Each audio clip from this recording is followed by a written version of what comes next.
Hey, everybody remember this guy, Joel Koskan, a former political candidate in the state of South Dakota who molested his foster daughter, his Native American foster daughter? Well, guess what defense he's trying to use now? He's trying to say that the incest was consensual and that he shouldn't be on a sex offender list. The ick factor just got turned up to 11 this morning with a story from the Dakota Scout how former candidate and current prison inmate Joel Koskan is trying to explain the nuances of incest to the court as a way to reduce the sentence he received for his crimes against his daughter and society. Koskan argues he shouldn't be required to register on the sex offender registry because the incest was consensual. Furthermore, he writes, incest is more similarly situated to bigamy than to aggravated incest, as both bigamy and incest require consensual relationships that are prohibited by law and not offenses involving minors or forcible acts. Both bigamy and incest are considered non-violent, low-level felonies, and Koskan is clearly representing himself. Really, that's a great call, Joel. I have several things to say about this. One,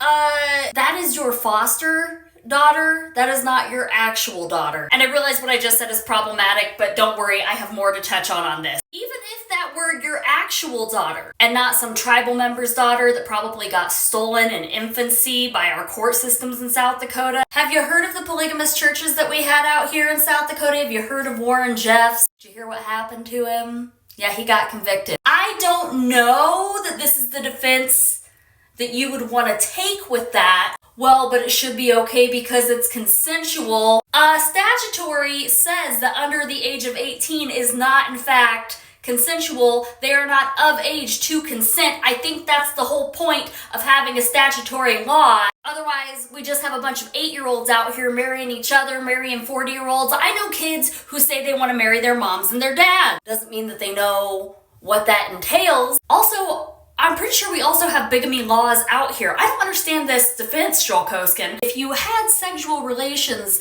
with a child and you're a grown adult, you probably should register on a sex offender registry.